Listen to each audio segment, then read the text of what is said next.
Hello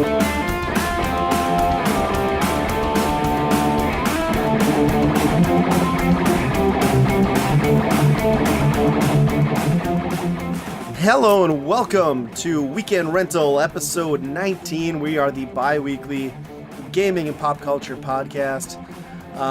This week we are going to have a special guest, Rob of Retro0Rob on YouTube and the Guys, Games, and Beer podcast. We are also doing a sponsored event for this episode. Ultima Gaming has provided us some awesome items gaming related to giveaway. Check our Twitter feed for that. All you'll have to do is keep an eye out for the giveaway and just follow and retweet. And as always, my name is Ryan, and with me today we've got Andy. Hey. And Justin. Hey, everyone. All right, let's kick things off with our newest installment of Buy, Rent, Burn. The system of choice this time is the Atari Lynx. If you are unfamiliar with Buy, Rent, Burn, how it works is each of us selects a game. We play them all individually, and then we give our opinions on which ones of those games we would buy, rent, or burn if given the chance. Our games this go-round are Chips Challenge. That's Andy's pick. Justin has gone with Rampart. And I've selected Todd's Adventures in Slime World. So we'll go back through these. I'll start off with a description for each game, and then we'll talk about them a little bit. So for Chips Challenge, this was released in 1989. The description is, Chip desperately wants to join Gorgeous Melinda's exclusive Bitbusters computer club, and he's ecstatic when she offers him membership. But there's a catch.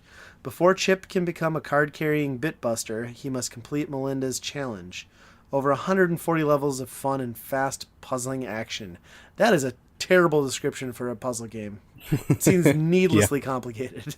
Can you imagine, like, the worst part is, like, being a nerd is hard enough with the girls, and then this girl is busting your balls to join the computer club? Yeah. Like, come on. Okay, but only 140 levels to go. That Melinda's a real biatch. So... Chips Challenge is probably most well known for being a free game on like the premium version of like Windows 95, maybe. I'm completely unfamiliar with this until now. I used to play quite a bit on Windows. I used to play. Oh, really? Yeah, I used to play on computer a lot. Yep. But it looked a lot better on the Windows version than it does on the Lynx. Not to say the Lynx is awful.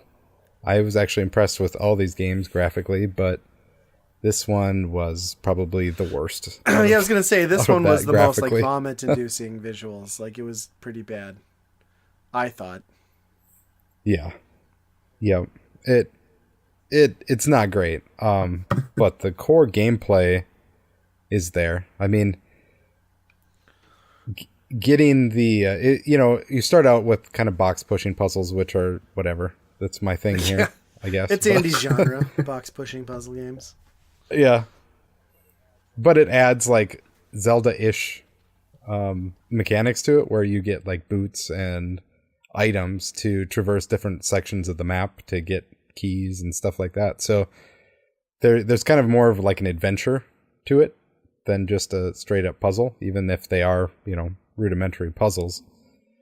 Although I don't know how high you guys got, but toward the I think I got up to the mid-teens, and it starts getting a little bit tough up at that point. Yeah. Just being able to like nail it. The one thing that I didn't like is like in games like this, there's usually like a gradual progression, but like the first handful of levels, it's like constantly beating you over the head with like new elements each and every time.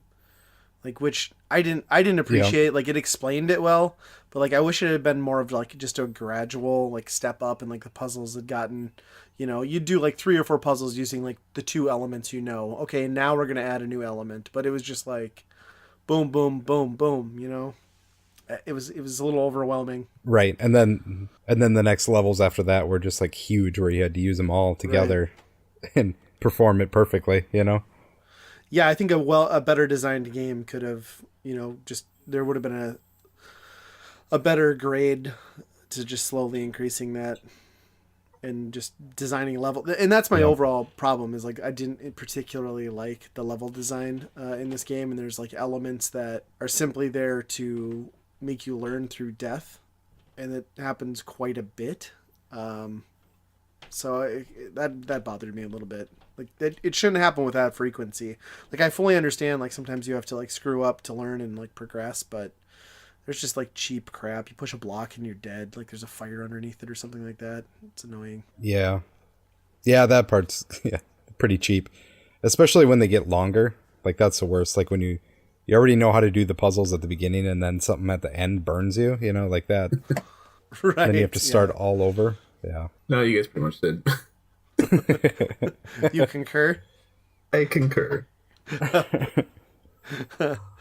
All right. So let's move on to Justin's pick, Rampart. This is the Lynx version. This came out in 1991. The description on this, it's a medieval masterpiece of power, strategy, and ingenuity. The objective is brutally simple. Engage your enemy in an all-out exchange of cannon fire. Then assess the damage and rebuild your castle.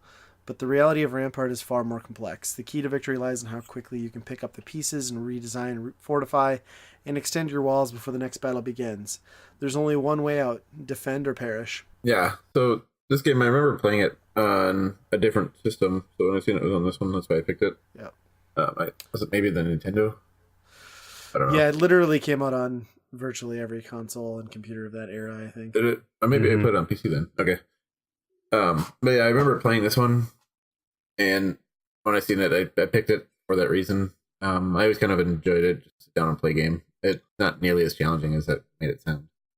No, it's honestly like it is sort of the first tower defense game that I can think of. Like it kicked it off. It's like tower defense and a little bit of Tetris kind of in building your walls up.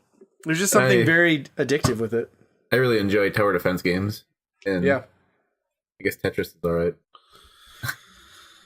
Yeah, I mean, there's something like addicting with the simplicity of the gameplay, right? Like you build up your fortress, you let it take a bunch of hits, you repeat, and hopefully succeed. I will say, in having played a good amount of like the NES port, like just the animation, the graphics, the cutscenes, like the little animated screens that come up in the pixel art is all incredibly well done for a handheld of that era.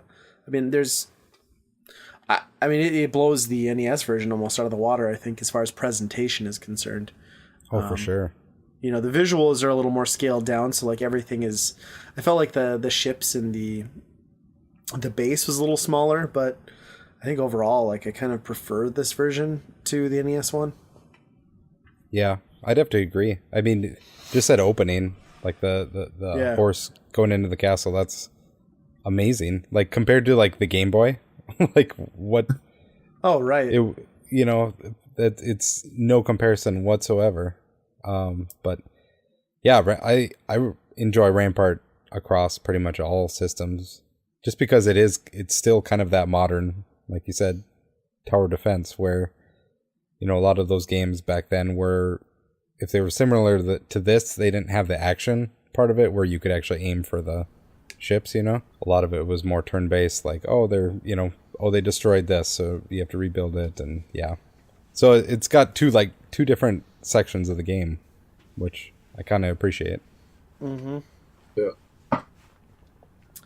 it's a ton of fun. I mean, there's a reason why it's been ported to everything and continues to show up on even modern consoles as like a retro arcade game. It holds up to this day. So let's talk a little bit about my pick, Todd's Adventures in Slime World. This one came out in 1992.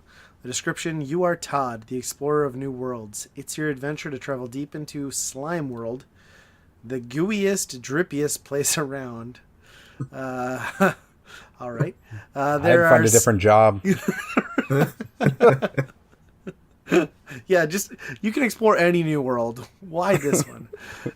So there are scary blobs to shoot and lots of objects and weapons to find.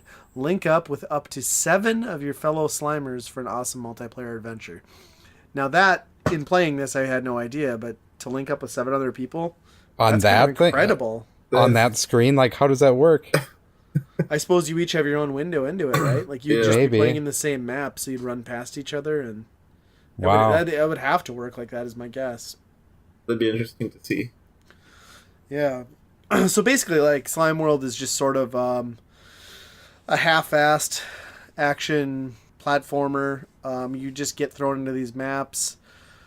Todd's got a weapon that he shoots, and he basically like blasts the enemies on screen. I will point out, it's worth noting that he holds it strangely. It shoots out white goo, and especially if you point it at a 45-degree angle down to the floor, it looks like he's ejaculating on everything and making his own slime world. I'm just going to say it. And Making it gooey. it wouldn't be me if I didn't point that out and just admit that I laughed my ass off at that for a very long time. But anyway, you go through the worlds and you traverse. It's kind of like tunnels. It's almost like a corridor shooter. Think like Metroid, but with a lot jankier movements. And you basically just collect everything on screen, which is tedious because you have to bend down and pick up every item you come across. And then you just blast every enemy on screen to kill it. Every enemy and some of the environments drip goo on you, or slime. And that will eventually kill you. Todd turns like a lightish blue color. But you can repair yourself essentially by washing the slime off. You just walk into some shallow pools of water to regain your health. I talked about this a little bit with Andy before recording. I don't know why, but they animated Todd again to stand in the water and look like he is fondling a pair of fake breasts that he doesn't have. And that's how he scrubs himself down. So it's like a weird animation. They could have chosen to have him like wash himself off in any manner, but basically he just like titty rubs himself clean. It's kind of disturbing. He jumps weird. The character sprite is massive. It's an ambitious game that just feels sort of boring right from the outset, I guess is kind of how I felt about it. I have to agree. I honestly, it seemed kind of an awkward game too. Like just the whole movement, having to bend down each time, like you Yes. said. I don't know. I really didn't like this game. Just the movement style. When it would switch screens too, you didn't really know what you were getting into. But I suppose that's just how that worked for it. Yeah, but that could be some bad level prefer design scrolling. too, though. You walk through a door and there's an enemy like on your face right away. Like that's not good. Yeah. But the camera's awful. Like sometimes like you're like at the very top of the screen and most of what you're seeing is like the ground. You know, it's like Yeah.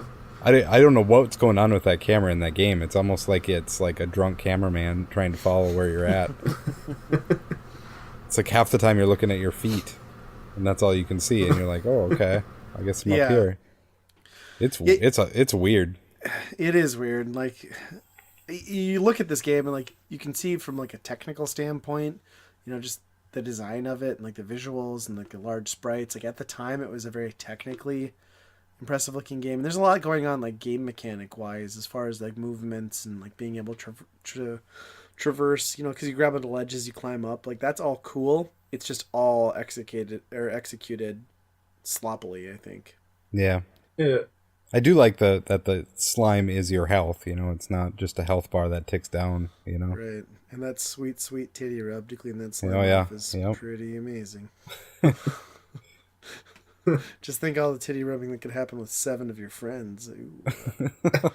the pool is not big enough for I just 7 imagine people. I just imagine there's like you one. doing this afterwards. Yeah, I now. just imagine there's like one guy, like just everybody's titty rubbing in the pool, and like there's one guy using his splat gun. It's like just it's a bukkake party on the Lynx, pretty much is what I imagine this multiplayer adventure being.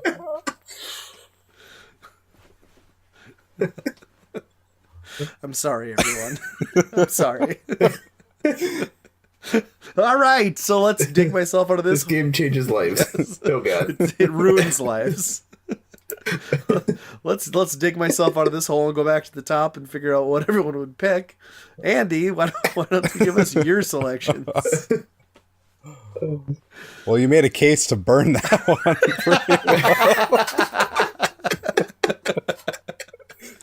Forever unclean.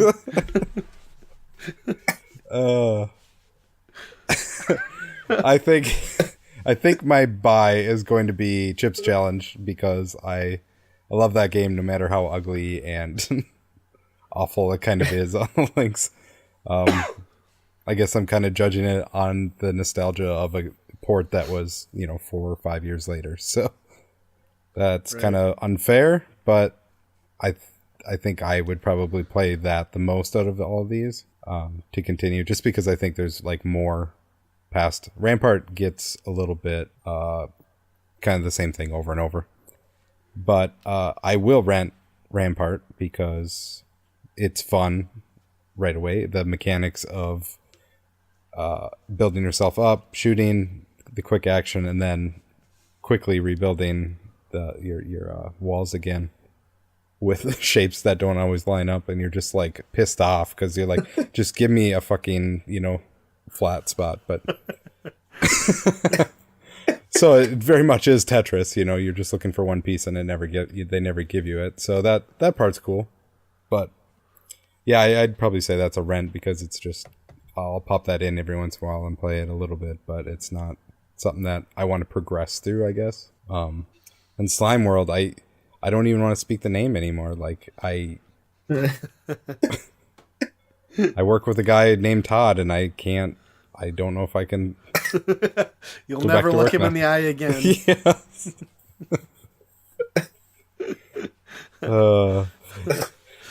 Yeah, that game is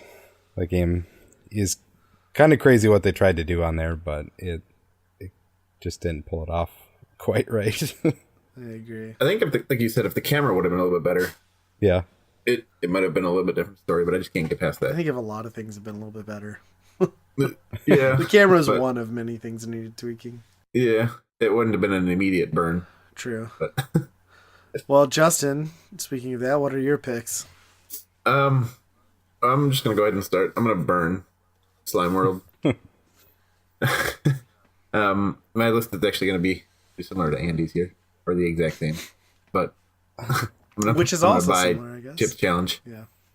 I played so much of that game when I was younger. I'm pretty sure it was, like he said, free on Windows or on easy to get on Windows.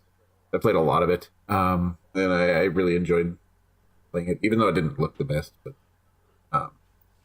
Rampart, I also played quite a bit, but I do agree it does get boring pretty quick with all the repetitive actions. But it is a fun pickup game, so I would rent that one. Okay. I'm gonna be a little bit different here. I didn't have any nostalgia for Chips Challenge. I'll get that out of the way. But I would buy Rampart. I really like Rampart. And I can keep going back to that game in the way I could go back to Tetris or something like that. And I thought the presentation of this version was really well done. So I enjoyed playing that. That's my buy. I would rent Todd's Adventures in Slime World. I don't think it's a great game, which is why it's a rental. But I think if I could get back to it from time to time and give it a little playthrough, it's not something I'd want to sink a bunch of my time into, but I think it's worth a rental. And I didn't like Chips Challenge at all, really. So I thought it was kind of ugly, boring, been there, done that. Maybe if I'd had the nostalgia like you guys do, it would have been different, but I will burn that one. So there we go. What do you think about Chips Challenge 2? There's the second one? It came out in 2015, and it looks identical to the first one. Wow. Probably just as amazing. What system did that hit? Is it PC? It's Steam? PC, yeah. It's on Steam, yeah. Yeah, go figure. Yeah, I don't know. I have never emulated or played Lynx before, so I'm not.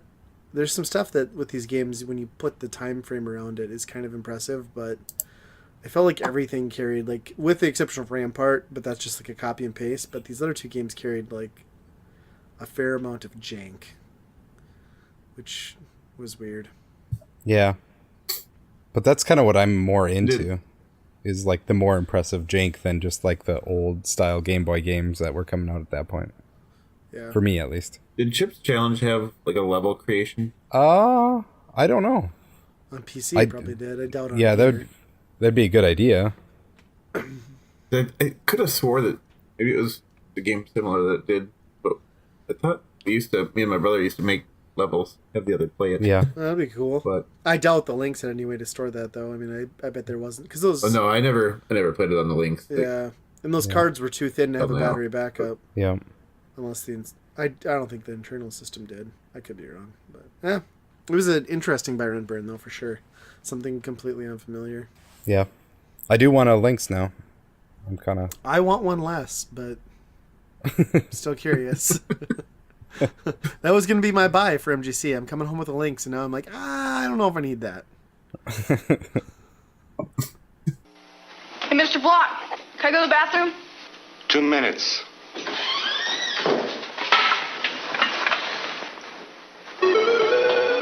Oh, yes! Cut back! Oh, yes, yes! I'm in the tube! Cut back! Oh, yes, yes! Oh! Right! Introducing Lynx from Atari, the color video game you can get away with. Well, sometimes. All right, so moving on to the meat of the podcast, we are joined today by Rob, Retro0Rob on YouTube, and a member of the Guys, Games, and Beer podcast. Rob, how are you doing? I am wonderful today. Yeah? Amazing. Yes, I am. It's your second podcast of the night, so I can only imagine. Ours has less beer, unfortunately. That is kind of sad. I was going to grab one before I came on, but I was a little too far into them already. I don't know if you noticed. So, yeah, what was the deal with that show beer? You guys bought like a horrendously expired beer? Was that the whole bit? I missed the intro. I blame Tom for that particular one. He must have. I don't know. Do they have these by you? They have like these budget racks in Wisconsin. So what they do is they take either their expired or the beer they couldn't sell, and they put it on a big rack, right? And they sell it for like dirt cheap. So Tom will sometimes buy like 3 or 4 weeks worth of show beers. You know, we have that segment where we review beers. And so this week he got one that hadn't been produced in the last 2 years. Oh, so there are some concerns about getting sick. Yeah, the next 24 hours, you're going to want to be a little careful about what happens. Oh, that's awesome. Oh, use some vodka and clear that up. That has to be almost free because, I mean, beer in Wisconsin already is dirt cheap, so I can't even imagine what the clearance rack is. It's pretty bad is what it is because we drink anything. I'm going to snort. It's going to happen. I'm going to do an on audio snort. Speaking of Wisconsin beers, I would just like to point out how irritating it is to me that if you live outside of the state of Wisconsin, the only thing you can talk about as far as beer in Wisconsin is Spotted Cow. Like, it's the best beer on the face of the planet. It just blows my mind. Yeah, I'm not like dissing Spotted Cow, but No, it's perfectly fine. There's plenty of great beers. Yes. In Wisconsin, we're full of beer. We even have like breweries. I live in Racine, and we even have like a brewer here. Nice. They're everywhere. Some are great. Apparently that last one wasn't, but somewhere else, I'm sure. Yeah, it's like all you hear on the Minnesota North Dakota side is like, have you had Spotted Cow? I'm like, yes, I've had this beer that you have to smuggle out of Wisconsin. I'm like, did you know that brewery makes other beers too? And they're all really good? Like, I don't understand. Yeah, that's not nearly as fun as smuggling a cow out of Wisconsin. That's true. Yeah, we tipped a couple. Oh. That's not just a Wisconsin thing. That's a Midwest thing. Oh, yeah, we do that here. Totally. Cow tip. Some places they fuck Welcome cows. to the Welcome to the podcast all about cow tipping. I think this could take us in a positive direction. Might get some new followers. I think so. I think you could do a weekly. Yeah. Look at this beautiful heifer. I want to push that over. Well, I think we decided what direction this is going, huh? It's a fantastic direction. So what have you guys been up to in terms of gaming? Anyone played anything new or anything old that they've I have been I've been on a kick of not playing anything new except for on like it's kind of sad. I cover like nothing really on the 3DS, right? I don't think on mine. Not much of it anyway. And I don't cover the Switch at all, but I've been playing both the Switch and the 3DS quite a bit in my spare time.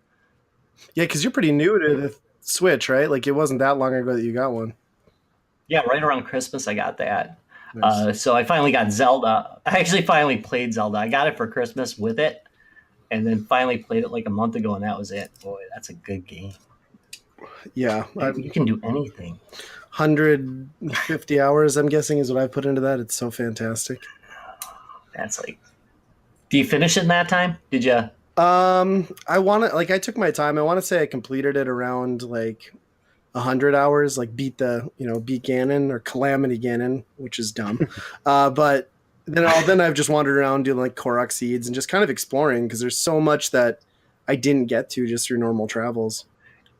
I randomly travel in a direction until I die. Yeah. That's a good way to do Basically it. how I roll. I think so. It's kind of like real life. I mean, just kind of wander in a direction until you're dead. It's pretty fun, really. I really like doing that. That's the best part of that game, I think, is just like doing, just going wherever you want, no guidance really overall. Yeah, it is. I like the graphical style with it too. I'm not like a huge graphics person, even though I don't know. I'm that guy. I'm like a meme. I'll buy like a top end PC to go like run Space Invaders or something stupid, So to me, those graphics are great. I really do like the art direction in that game, though. It's pretty fun. I like it. You know how it is. I mean, you run a YouTube station. It's kind of like you do something on YouTube, and eventually it's like, oh my god, I got to play something else. Right. There's only so many famiclones, really. you can play. I don't know. Before the cancer just gets right into you. I was gonna say you seem to find an endless supply of amazing famiclones. So it's kind of I got the I'm almost thinking right now that I'm getting trolled for recommendations at this point. I got one right now that I swear to God, it's cancer incarnate. I love that's your grading scale too, is like how much cancer this gives you. It's almost like a public service announcement. Yeah, how thick were the gloves I had to wear to handle this particular game system? I'm gonna assume everybody knows what like these handhelds are. They're cheap. I mean, it's one of those things where they're awesome because you couldn't get anything like these, like for $30, like even a decade or two ago. You would never have this kind of power in your hands, and now we are so spoiled rotten that we're like, oh Jesus, what a piece of crap. Yeah, like that. What was that cheap, like Sonic the Hedgehog shaped one with the laser pointer? Like, what'd you say? That was like $10. Oh, I think it was amazing. It had a laser in it, not a good one. Dude, I tried to record the laser, like so you could see it. Like, turned out the laser, you still couldn't see that laser. It was not doing jack. Not a whole lot of power. I definitely could probably get it for misrepresenting it at the beginning of that video. But it did have a flashlight, and that flashlight was awesome.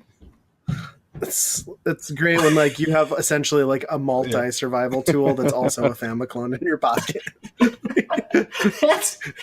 That is weirdly shaped like Sonic. What the heck does Sonic have to do with it all? I can understand a Mario head, a Yoshi head. But why Sonic? Yeah, it's incredible. It's the powers of the internet. You can find all sorts of stuff. It really is. I like all the fake PSPs. Yeah, you've got quite the collection of those now, too. I believe you should start expressing your... I know that you love fake PSPs. I know it. I know it's in you somewhere. There's a couple that you've reviewed this last year that, like, even in the last few months that, like, I'm tempted to get just for, like, the emulation, especially the ones that are doing, like, Neo Geo, and that's almost worth it for, like, $30, right? I mean, it's... Oh, that one. That one's the... I'm trying to remember the name of it. It's really good. That's the PAP, There right? you go. Yeah. Unfortunately named. It's the PAP K3. Why would anybody call it PAP? Yeah, I think that's like kind of one of the things that's awesome about your YouTube channel is like you have gone in like such a interesting direction with like the gaming stuff you look at. Like it's because you focus so much on like the early retro stuff that most people don't take the time to make videos on and appreciate. And then you just go for the obscure, and, like interesting, like oddball famiclones and your GPD. Well, that's got more. The GPD XD is pretty well known, but I think that's kind of what makes your channel so interesting. To be honest, is you're not going to find that anywhere else. I have no class whatsoever. I mean, as far as gaming, I have no standards. Yeah, my XD is dead right now. It it had battery bloat. Died of battery bloat. I'm really sad about it. I always kept it by the bed, so I could make love to it. Maybe that's how the battery got bloated. It's pregnant. Little Rob heads on it. Darlene's like, "What are you doing?" Nothing. I'm just go to bed. Go to sleep. Nothing to see here. XD. Don't listen closely. It's not good. So I'm really sad about that though. But I figure I'm gonna wait for the next version now. Yeah. And I got the Win. Yeah. The Win 2's coming, so that's a big one. That's soon, right? Yeah, it should be out like next month. I heard they're gonna start shipping it, so I have one of those. Nice. I'm pretty excited about that. I mean, GPD is still somewhat obscure. A lot of people who are into gaming know what it is, but I don't think you get your average Xbox gamer. I don't think they're going to know what it is. Right. Or stuff like the Ardu Boy. Even like I would have had no idea what that was had I not seen stuff on your channel about that. Is that thing epic or what? I love it. Like the design is so nice, and so is the packaging. And that game is super fun considering the hardware it's running on. Yeah, right. I'm amazed at it. I mean, I had a developer they didn't call me. They don't have my home phone number, but they messaged me about my comment about, hey, you should just do 2600 stuff on this. You really need to stay within a thing. And then like the Ardu Boy, the Ardu Venture came out, and I'm like, yeah, whatever. Developer was right. Bite me. I'm just kidding. I didn't really feel that way, but I kind of did, but he was right. You can do amazing stuff with that, and I think that's a good example of it. And I love that those limitations really are awesome. I mean, they harken back to the early days of gaming, and I really loved seeing what people could do. I mean, even the Atari 2600, I mean, look at what that thing could do. That thing didn't have a K of RAM. It was measured in bits. Yeah. They could. Yeah, it's just amazing. Just an amazing machine as far as what it can do. Yeah, it's true. Especially near like the end and the stuff that Activision could pull off, like just kind of crazy. And that's one thing I really appreciate about your channel too, is all the Atari stuff, because retro gaming on the YouTube scene is like huge, but Atari is like barely represented. So there's some good. I think there's some good reviewers out there, but it's not. I like to put a little humor into Atari. I think there's a certain dryness to the Atari world. It's been around a long time. I think people have a lot of really strong memories in them. Like you played it with your dad or whatever, and there's not a lot of joking around about it. So I like to infuse it with a little much needed humor. Yeah. Because most of the manuals, let's face it, were stupid. Most of the stories. Well, that's where all the imagination was, right? Because it certainly wasn't on screen. You had to build this backstory like in this manual, so you had any semblance of like what this game was supposed to represent. I mean, for the most part, there are exceptions, but there was drug usage. I mean, there was a lot of drug usage with the developers, and I think that probably had a lot to do with it. I mean, you had to make up a story for whatever you made. I mean, Yar's Revenge is obviously on crack, and pretty much anything by Data Age is on crack too. I'm pretty sure literally. I think they were on crack. Yeah. Is that the right time period? probably. They're on something. Yeah, that's about right. So I was going to actually ask you your thoughts on this because, like, so as much as I have love for Atari and the memories, that was my first console growing up with that, and like you said, playing games with my dad. And I've been pretty adamant about. Well, I'll say I've been leading it, but on this podcast, we've been very open to shitting on the new Atari VCS, and I know that you have been one of like the more optimistic people that I've seen talk about it. What do you think now? Like, you still think there's a shred of hope? I call it cautiously optimistic because you really want them to succeed, but you keep watching them like kind of slap themselves in the head. I'm a little worried with who they put in charge of it. I think the idea is definitely doable. I mean, obviously, companies like GPD do amazing stuff with no budget. Companies like the old who was it? GPX was it? They used to make a series of handhelds too. They were very successful for a number. It's Game Park. Game Park Digital. Yeah, they were amazing. Game Park, they were around for like a decade, and they made some amazing handhelds. You know, it was never very big, you know, but you can make money as long as you're a small enough and mobile enough company, you know, or reactive enough company, and you don't have to be huge. You don't have to have a huge budget. And the idea that Atari has, I think, is solid. I mean, who the heck isn't using Linux under their guts other than Microsoft? Right. And they probably are too, honestly.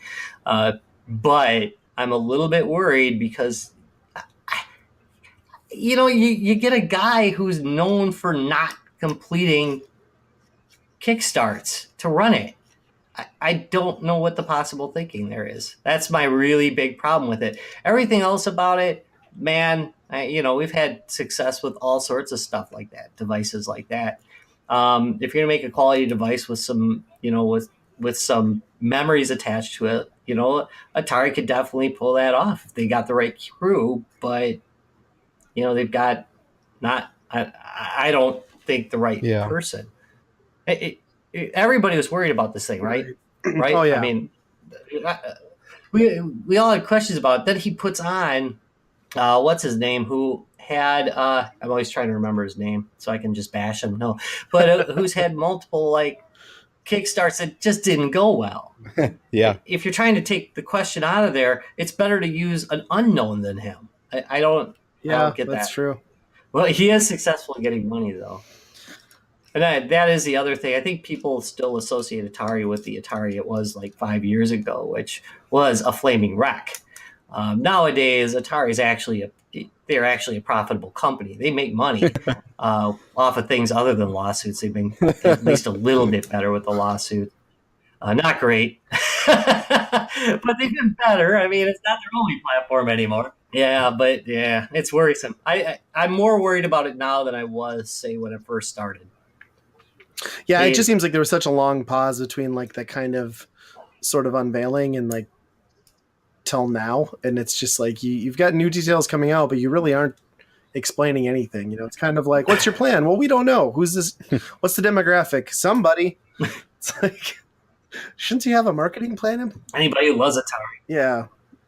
I think that I guess their biggest roadblock right now is simply just going to be that price point. I mean, when you're coming in at, you know, what every other current gen console's at, like, that's going to be a little tough.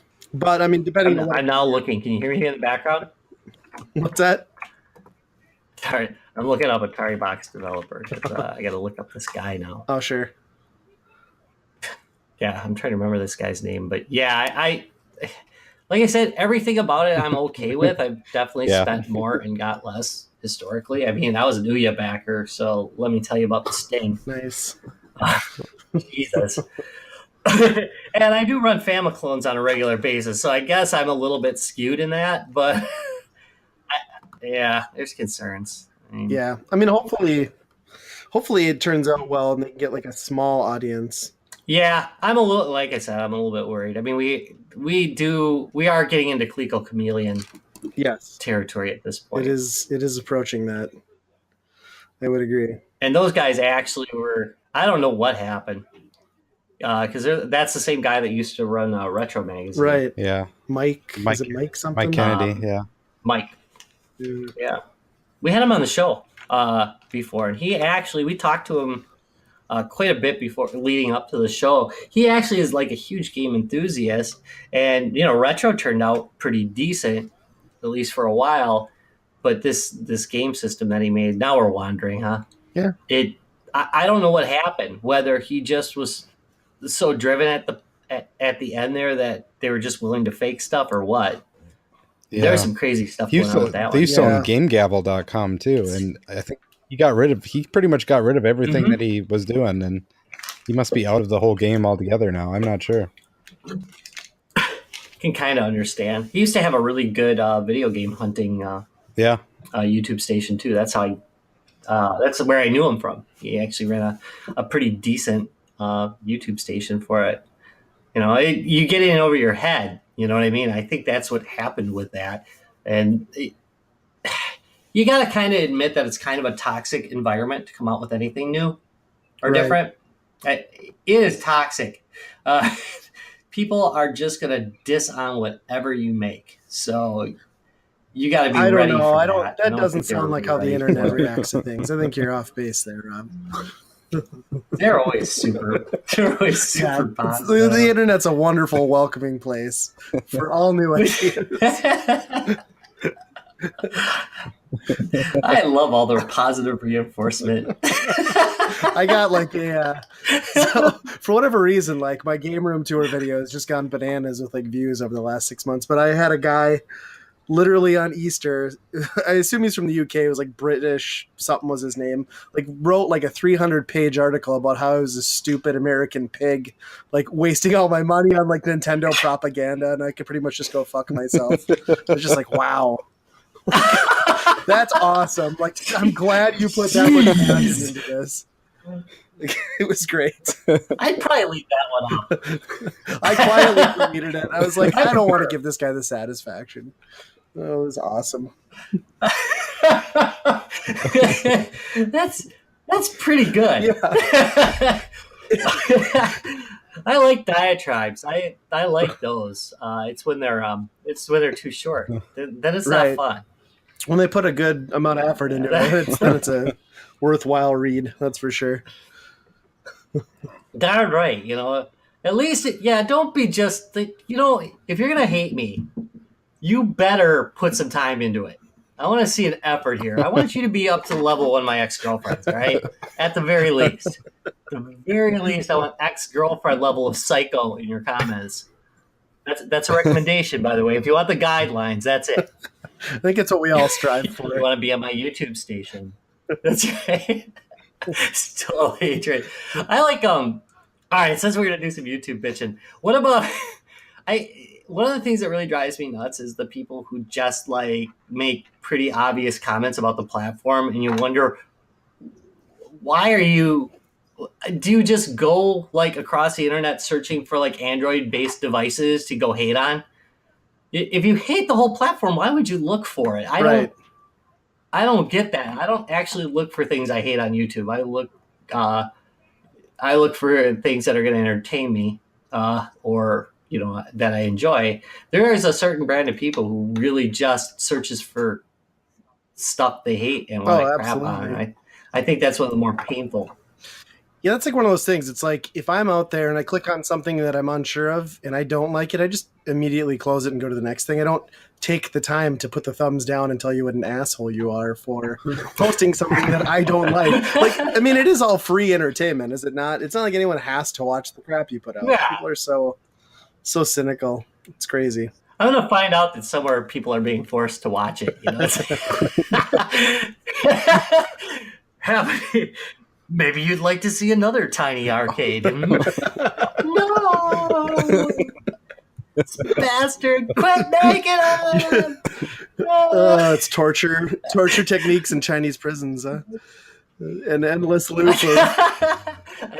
You mean the factories that they make these things at? Yeah. Man, that's what they do at the Apple plant. This is what we don't want you to make. Otherwise, we're gonna beat you. I don't want to watch it. Don't make me watch the Batman. Jeez. Went right full circle there. God. See, this is why just having a free-form Good discussion stuff. is great. It just goes wherever it wants. It's awesome. How do you like plan out your content when you have to wait like 10 weeks or 12 weeks for the actual thing to come? Do you just like it shows up and you're like, oh yeah, I have to I ordered that long time ago.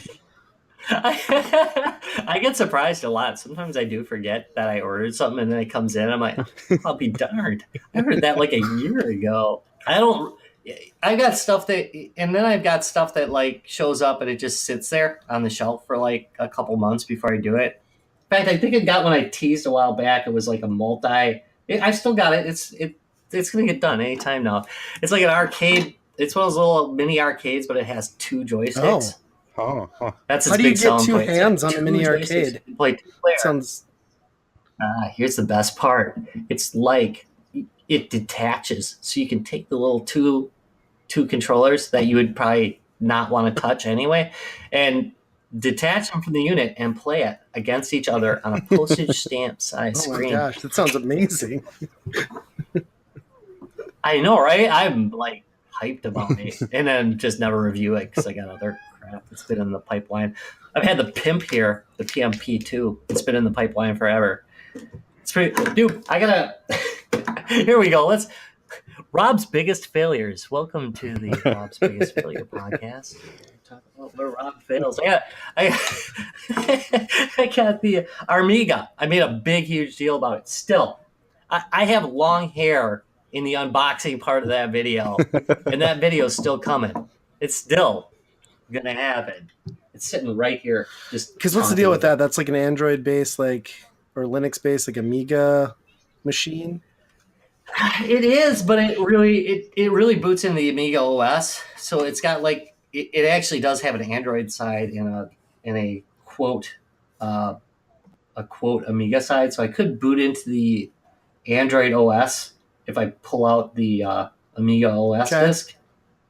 It's kind of crazy. That thing's not right in the head, but it's pretty cool. I like the Amiga. So and my Amiga is in pieces from a project we started like a year or 2 ago, I think. And I never put it back together again, really. In fact, it's sitting at Tom's house underneath a pile of other crap that he has.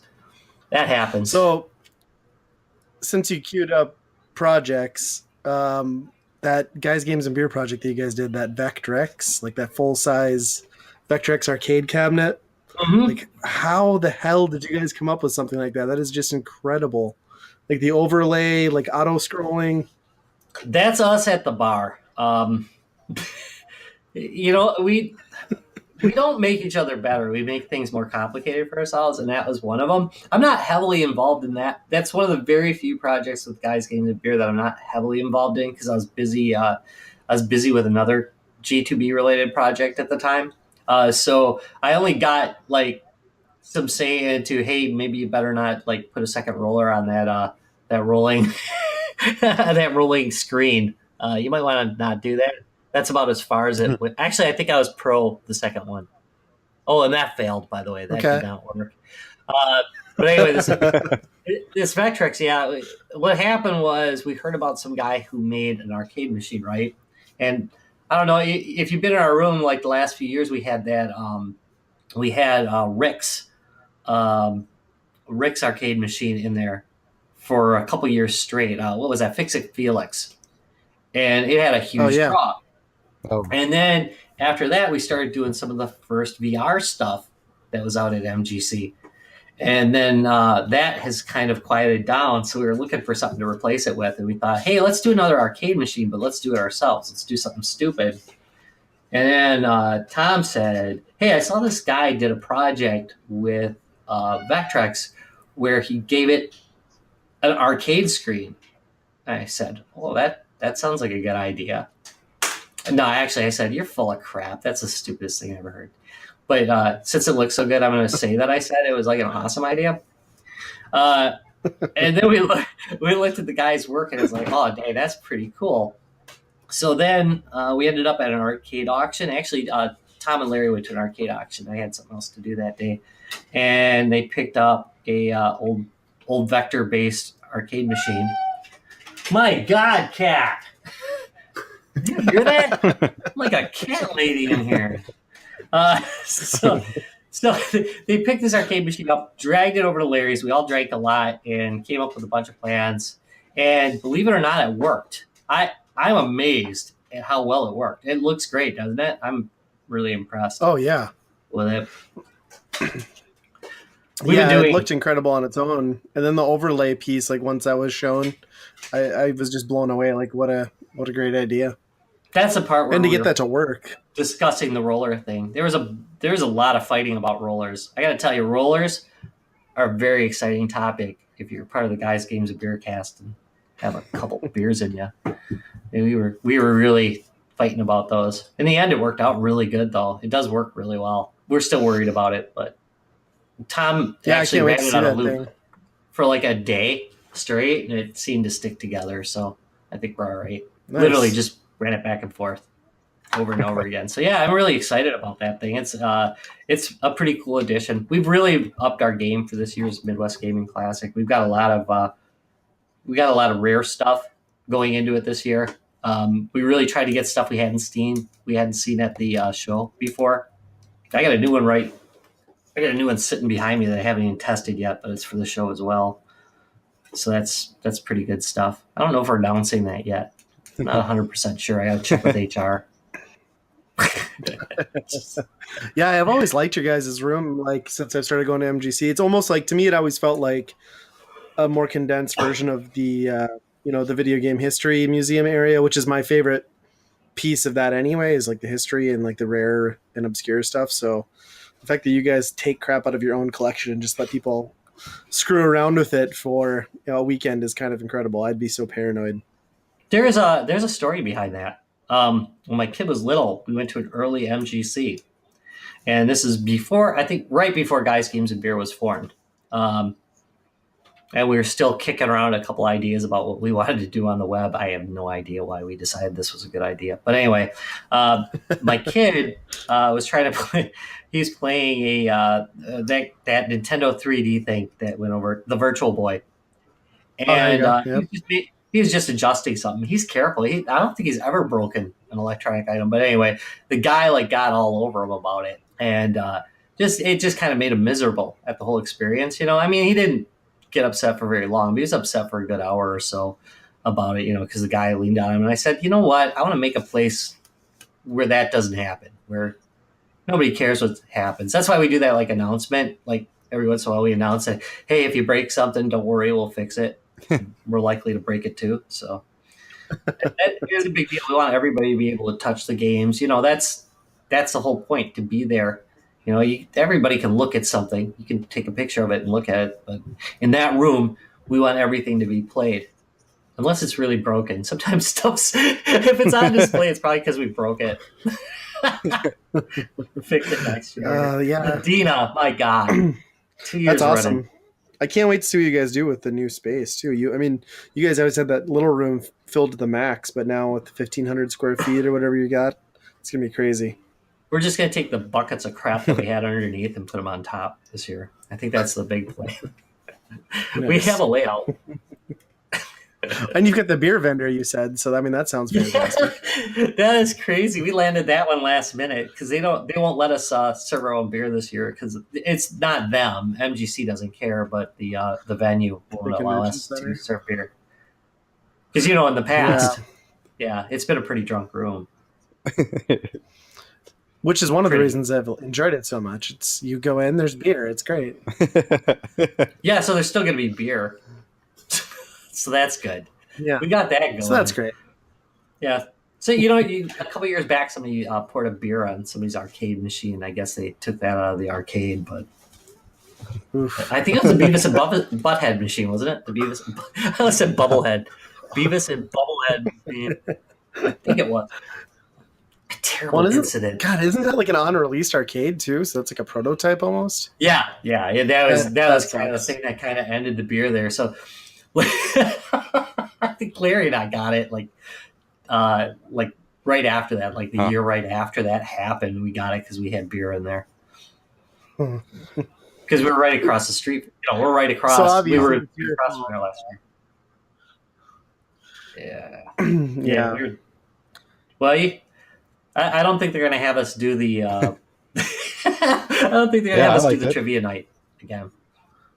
See, I thought the trivia was fun. Like, you guys were also like, I go in the room the next day and like immediately Travis apologizes for the trivia. Like, I talk to Tom. Tom's apologizing for the trivia. I'm like, I had a really good time. Like, I don't know what the hell happened. I think how much enjoyment you got out of it was, based on how much beer you drank before going into it. It was. Well, we had, because Mike flew in for that show. Mike's the noob, by the way, on the podcast, Yep. and he actually lives in Florida now, so he flew in especially for the show. Well, he doesn't like to fly much, so he got kind of drunk on the plane. So now he hasn't slept. He's pretty drunk. And then, we don't make it any better. And he was completely smashed for that show. I don't know if you noticed, but he wasn't in the show at all. I mean, he was there. He was present, but he was talking about everything but. It was hilarious for us. We were a little bit worried about how the audience was reacting to. Yeah, it was. You had I don't know. several. I I think liked it. Yeah. I think it went over way better than you guys think it went over, to be honest. I think everybody had a good time. We were pretty worried about it. We did. I think we were just coming off of another show too, where we did a giveaway, and there was a debate as to something about the giveaway. They were mad because technically somebody hadn't won, but we're pretty liberal with that. You know what I mean? It was just their mom was there and they weren't there, and she had their ticket, and somebody like really freaked out about it. That's unusual, by the way. We do a lot of giveaways, and that's the only time that's ever happened. But it was hilarious. Not for them, because they were really mad. I think it was like a T-shirt too. Like, dude, I'll give you a T-shirt. Start a war over a T-shirt, huh? Tell you what, I'll give you a T-shirt. Give me your address. I'll give you a T-shirt. We're not gonna get somebody mad about that. Probably should have said that instead of having another beer. Mayhap. So, how are you guys going to pull off like your after shows and stuff then? Does the convention center kick you out after a certain time? Because I know you guys have always kind of gone late. I think they do at midnight or 1. I'm trying to remember. They're giving us we're going to have giveaway wristbands. And the giveaway wristbands will allow you into our room after hours. So we're still going to be doing the after hours stuff. It's just they require some structure about it. So basically the idea was, and MGC came up with this idea that they're going to you're going to be able to give wristbands for your room, and then they'll be able to come in. So every year we have Werewolf, and we're going to do that again because it's the best game ever. Nice. That sounds awesome. I can't wait. So it's coming up so quick. I think everyone on the podcast here also is just. I mean, I honestly, that's my favorite weekend of the year.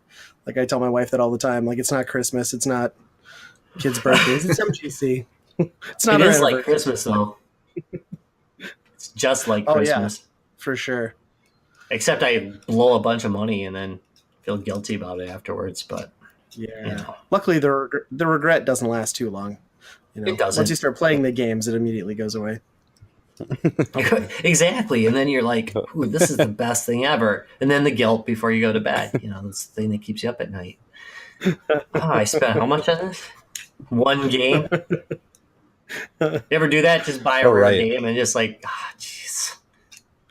That's why I don't buy like stuff sealed. Yeah.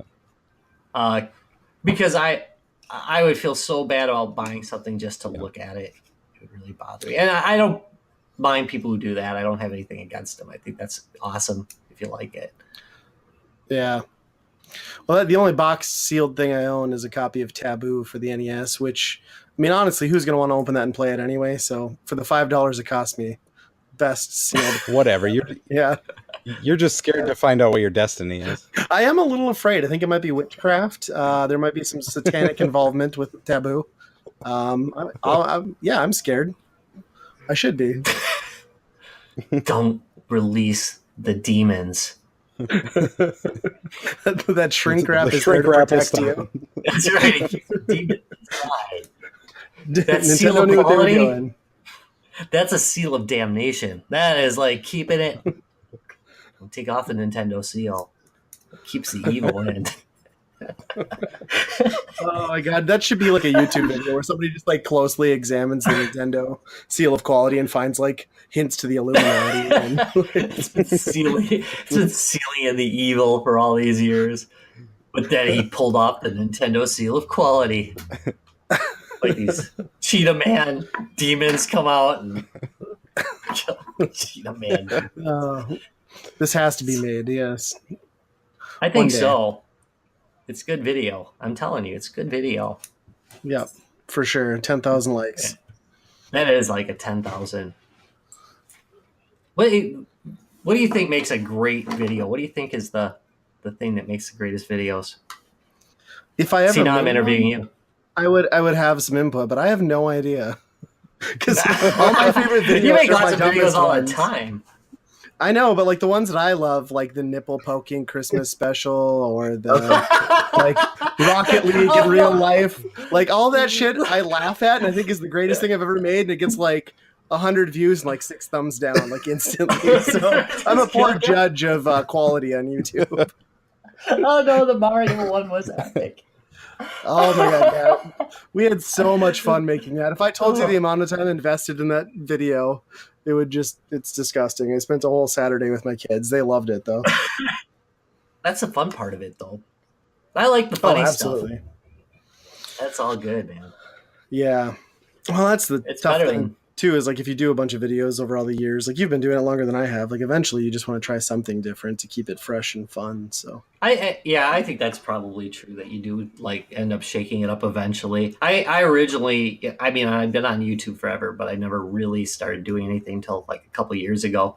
You know, we'd post something here and there, but I originally started out on somebody else's podcast. You'd be laughing. I started out with iGame Radio, which was a Mac gaming podcast. Yep. It's pretty good. It was. And then you sat around and you're like, well, I guess there's no more games to play. So Yeah. Well, darn. Looks like we covered all 8 of these. I don't know what we're gonna do now. Let's talk about them again. Let's do a slow play. Play of these 5 games. It's better than it used to be. Now pretty much anything that it's a lot easier because there's so many more games being made, but it was a little bit tougher back then. Yeah.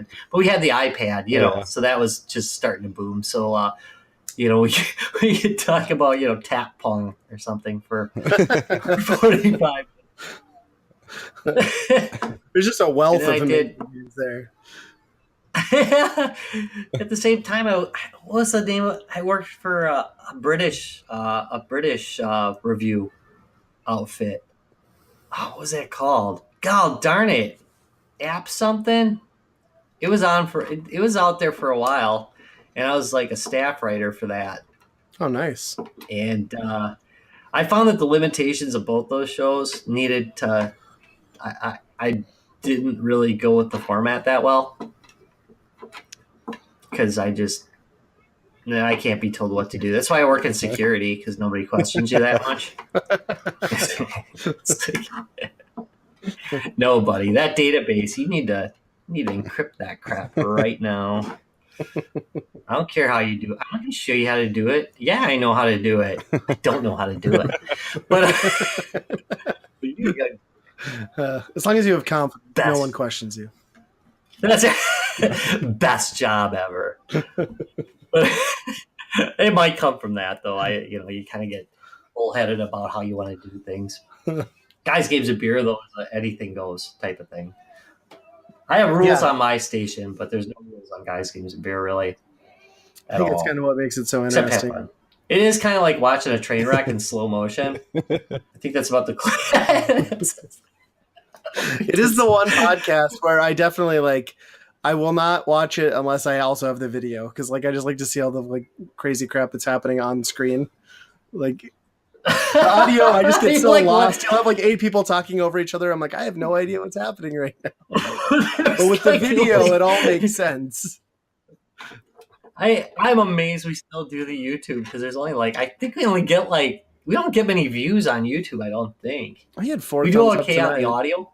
Yeah, tonight was pretty okay. Yeah. But as a general rule, the YouTube station doesn't do that well. But Facebook does pretty well, and then obviously iTunes and all that other crap. Yeah. I've noticed that. Those are edited though. The new multi-camera really adds a lot of great moments to Oh it. yeah, we're so classy. The edge of my hair that we get in on a regular basis, you get to get a good zoom of that. It's really kind of nice. Yeah. I like putting the camera on Larry. That's like my favorite thing to do. I don't know if you know that. I don't know if it comes out in the episodes, but Larry does this crap to try and bust me up like every episode. Like, before every episode, he will just start staring at me, like right when I'm about to do the intro. And he's pretty good. He gets me about 1 in 10 times now, even though I try not to look at him. And he'll just, I don't know what it is about him. His mesma stare. I don't know. But yeah, he cracks me up. I'll just be cracking up. He's done it a couple times, like live on the podcast too, where I've doubled over laughing from him saying something horrendous. He is pretty damn funny. I'm just saying. I've known that guy since I was 2, I think. It's just hilarious. I think that's another unusual thing about the podcast. Most of us knew each other like for life. I mean, I've known Tom since I was probably 13, I think. So really long time. Wow, yeah. So you guys are like coming up on your 300th episode, right? So like how many years has G2B been going? G2B's been on for about 5 years straight now. We've missed 1 week, I think, in 5 years. That's impressive. Wow. And that we played a repeat. It's depressing too. So that one episode, I think we played a repeat because at one time we used to record 2 at a time. So very often we would get like duplicates of shows. Especially early on, you'll see like there's alternate versions of our show that are played. Like the video one will be different from the audio one because one or the other was horrible. Oh, sure. Horrible. So I'd imagine like Horrible. if you ever done a horrible one? if you start all the time. Everyone. Except this one, this will be the best episode ever. Yep.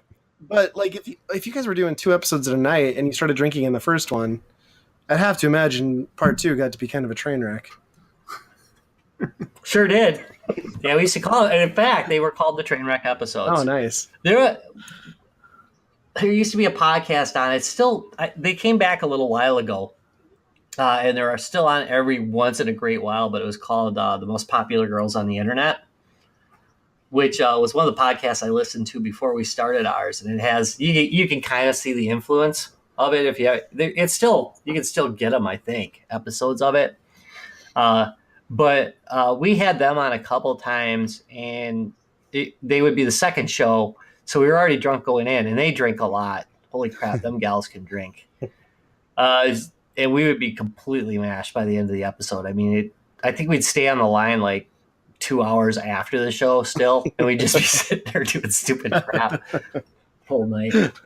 Good times, I tell you. Good times. Well, I will say, like, I didn't listen to podcasts at all until I found out about like G2B and stuff like through you on YouTube. So like you guys kind of got me into podcasting, and our listeners have to suffer through our mediocre content thanks to you guys inspiring me at least.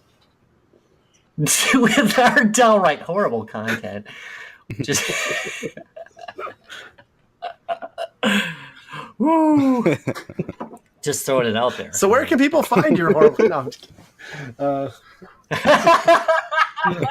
Well, really, a garbage cans everywhere. I think it's just crazy too that like not only do you guys do the podcast with like, a weekly thing, which is enough work in itself, but you guys manage, it seems like every weekend or damn near every other weekend you are going to some event or convention. I mean, how the hell do you guys find the time for all of this? We don't. It kind of goes back to sick codependence. And again, we have known each other for life, so we literally have hung out with each other most days for the majority of our lives. So it's really nothing for us to just go somewhere. We were always going places. Tom's the worst, by the way. Tom, Larry, no, maybe Larry's the worst. because Tom can take a break. Like we went to Florida. If you remember, we covered the closing of the arcade Yep. of the Disney arcade out there, and Larry and Ryan, not you, Ryan, the other Ryan, they had a schedule. They had a bunch of rides that they wanted to do, right? So we just, we said, okay, you guys do whatever you want, but we're gonna go do like, they have those drakes from around the world. Oh yeah. Right. If you walk through Epcot, they have drakes from around the world. So you got every like region. So Tom and I decided we were gonna walk the whole thing, right? How did this become this story? How did this come out? But all right, so Well, don't keep us on the edge of our seats now. It's a story about how we hang out. All right, so Tom and I, we walk through the thing. We're on the last thing. We're not in good shape. We're sails in the wind. Okay, we've been drinking pretty hard all day. So then, bling, the cell phone lights up, and it's Larry and Ryan, and they're like, "Hey, we're done, man. What? Why don't we go drink? We're gonna do the around the world tour." We went back. Oh my god. Not good. So we spend significant amounts of time together, and I think that's one of the things that makes it a little bit easier to do like all these things, because that's what we were doing anyway. I mean, literally, we're just like recording what we're doing most of the time, and that's kind of, I think it's probably one of the frustrations with some listeners is that we do get some complaints that a lot of jokes are inside jokes and things. There's a lot of things that we cover that are just about the group, but if you watch back far enough, we usually explain them. But it's just it's less of a podcast and more of just a recording of us goofing off. I mean, that's like the way to do it, right? Like you guys are just having fun with it. I mean, if you're making it into a job, you'd burn out sooner or later. Yeah, I think that's why it's lasted so long. Honestly, is it's just I have fun every episode. I'm sure there's a couple episodes where it was like, oh God, would this please end? But but the vast majority of them, I mean, it's just a bunch of fun people to hang out with. I mean, they're just they're pretty great. It's like coming home, Well, it is in my home. True. So well, I think it's awesome, and like the studio is in my basement. I like what you guys do too, just like share the hobby and especially the retro and obscure stuff with people who might not be familiar. I think that's like a pretty amazing, component to the podcast, to be honest. Yeah, I think it's the stuff we enjoy most. I mean, like we like doing we do those deep dives every once in a great while. We haven't been doing as many lately, but those are fun to do, I think. Where you're just talking all about one system, right, in a rather deep way. Deep and meaningful way. I like to shake it up. Yeah, I mean, it starts meaningful, yeah, and then kind of degrades into it, but I consider that something for everybody. Well, perfection, I say. I appreciate you taking the time to come on, Rob. I suppose we can give you your night back, but where can people find your content for your YouTube channel and then the Guys, Games, and Beer stuff?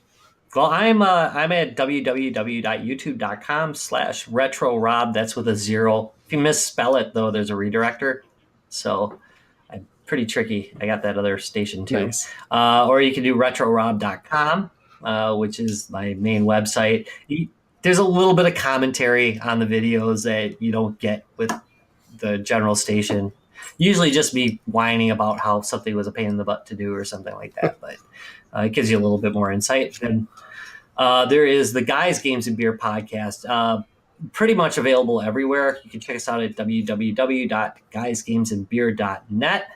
And you can also check us out. Our main site is on, it's not really our main site, but we do a lot of talking on Facebook, www.facebook.com/Guys, Games, and Beer. If you haven't canceled your Facebook account after the recent it's too late now, right? Right. They already got it all. And they're sharing thanks it. so much for taking. Yeah. Thanks so much for taking the time to jump on, and I'm sure we'll all get a chance to catch up here in a week or so at MGC. So Oh yeah, can't wait. Oh, I'm so excited! I come on, you got to be like, ugh. I'm dying. I to can't go there. sleep at night. I can't either. I am like so excited. I take the day off before and the day off after just so I can like have a Midwest Gaming Classic Eve, and then a decompress after. That's how much I love it. I got to come off of the love. Yeah. We do the same thing, but we have to fill the day before and the day after with an 8-hour drive. And then that means I have to take the Tuesday off because I have to take the day to play all the games I got at MGC. So I can't go back to work until Wednesday. Try and figure out if you got a good deal or not, you know? Right. Hey, this thing's broke. That has happened. It's happening. Well, not here, knock on wood. Not this year, though. It's going to be amazing. I can't wait. New convention center. It's going to be epic. Oh, yeah. And there's a third thing that we've wandered off into. MGC. We can't even close out this show right. We're just like continuing to go on. We're such a failed podcast here at Weekend Rental. This is Bush League stuff right here. I used to just blame Larry for that stuff, but come to find out, it's just all of us. Yeah, it's mostly me. Should probably sing something about feelings, Ryan. That'll be another podcast. All right. Well, thanks, Rob. I appreciate it. All right. Everyone go check out his content and Guys, Games, and Beer. It's great stuff. Retro-Rob plays everything. Okay, on to the Failbag, where we're going to answer some questions from some really old gaming magazines and pretend that they were addressed to us. From GamePro issue number 58, May 1994, Michael from South Lake Tahoe, California says, I've played some illegal versions of Street Fighter. How can I reach Capcom to tell them about these games? I don't know. Write them a letter? Didn't you just write a letter to the magazine? No, I think we need to learn more about where we can reach out to Michael and tell him he's a fucking narc. What I want to know, Michael, have you been playing Street Fighter 2? Yeah. Is this the game you're... Don't ruin this for the rest of us, Michael. Yes. You selfish bastard. We're just trying to have some fun. And then Michael from Lake Tahoe had to come over. Just ruin it all. Now I don't get to see weird winkies and boobies anymore. This is sad. No more rainbow versions. And I'm going to have to wait 8 years for the internet. What the hell am I going to do now, Michael? You bastard. Luckily, nobody told him. No. Yep. No. Street Fighter 2 is alive and well. He's probably still campaigning to get it off the streets, but... Where would you have played illegal versions or like bootlegs of this game back in the day? Oh, the arcade owners had a bunch of tweaked boards back then. Oh, really? I wasn't aware of this. Yeah. So this was like an actual thing, huh? Yeah, I forget what they called it, like rainbow versions and like a whole bunch of stuff. Like it would make like the fireballs do all crazy stuff and mess with damage numbers. And so really, though, it didn't affect Capcom's bottom line. I mean, they were still getting the game sold, right? If anything, it was making them more money, or at least the arcade owners more money, because they would, were able to switch up the game a little bit. Right. You're like, well, let's go play this one down at the fucking 7-Eleven because I can do puppy vomit Hadoukens. Yeah, exactly. It's kind of cool. I had no idea. But then Michael ruined it all. So Michael, you son of a bitch. Okay. We didn't answer his question. No. Where can he reach them? No, I'm not going to tell him. I refuse. Get fucked, Michael.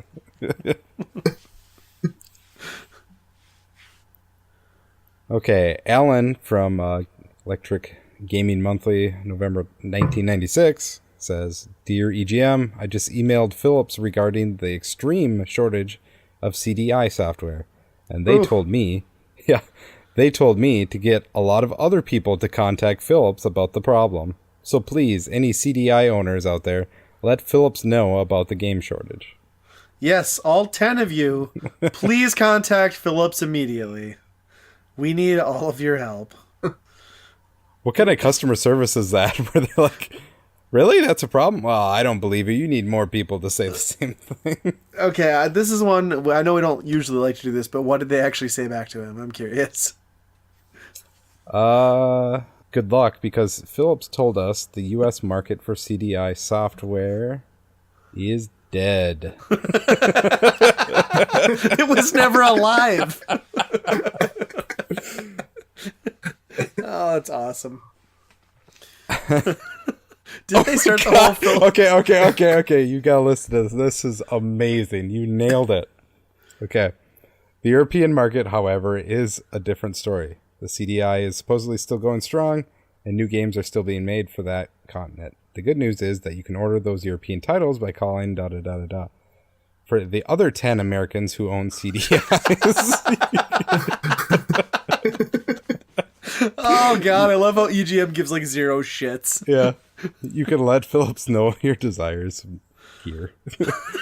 It's amazing. Like, 20 years later, you made the same exact joke that they did. Oh, that's great. Nailed it. Oh, yeah, that never even happened. No. I mean, wasn't their whole advertising campaign based around heavily based around late night infomercials? Like, I think that was like their biggest way to push the console. Oh, really? Yeah. Yeah, that makes sense. They bundled it like as a gaming device and like an edutainment, so like you got it, and then like you get the encyclopedia stuff and like a couple games, and like it was dead before it even had a chance. I have some weird movies for it. I always want to get a CDI and see what that actually does. I wonder if somebody's made like an emulation program like on PC at this point that runs it off the disc. Yeah, maybe. I'm sure somebody. Well, actually, nobody's probably cared enough, so probably hasn't happened. There's only 10 people. Right. But in Europe, there's probably somebody who's working. Yeah. It's alive and well. Yeah, that makes more sense when they contact Philips. They're like, how the hell did you get one? You're in the U.S.? There's people here in the U.S. that have one? They probably framed that letter. They're like, oh my God, somebody actually likes this. It's like hanging in the headquarters of Philips to this day. The last one is more of a quiz for you guys. See if you can nail this. I like these.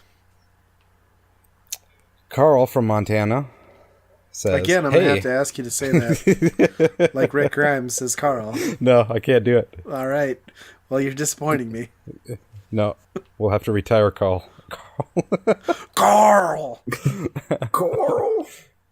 He says, hey, I just have a quick question for you that I need an answer to so I can end an argument between my friends. What was the very first game made for the NES? Thanks for your help. And Nintendo Power says, well, combination of we don't actually know. Right. I think is what they're trying to say is we don't actually know, but there were actually 18 titles released in October 1885 with the NES. Do you know more?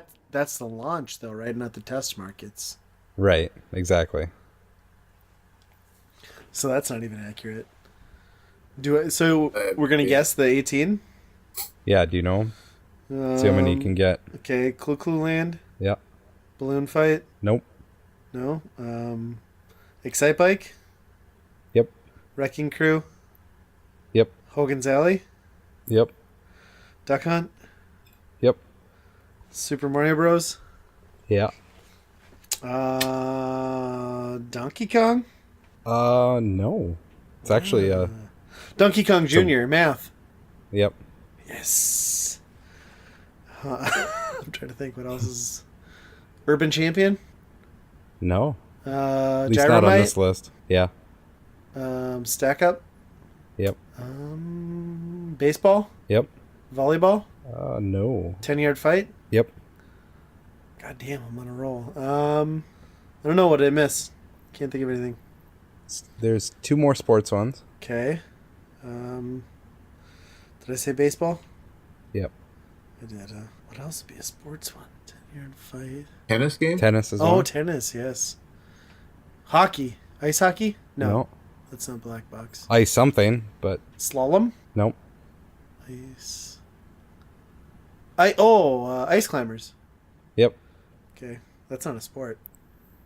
No. You tricked me! Piggybacking off another one. What else we got? One that you just got the other day. That was Wild Gunman. Yep. Yep. So yeah, we got basically 13 or 14 out of that. The ones you missed were golf, Oh, yep. kung fu, Fuck Kung Fu. I know people like that game. I hate it. yeah, Mock Rider, Ugh. and pinball.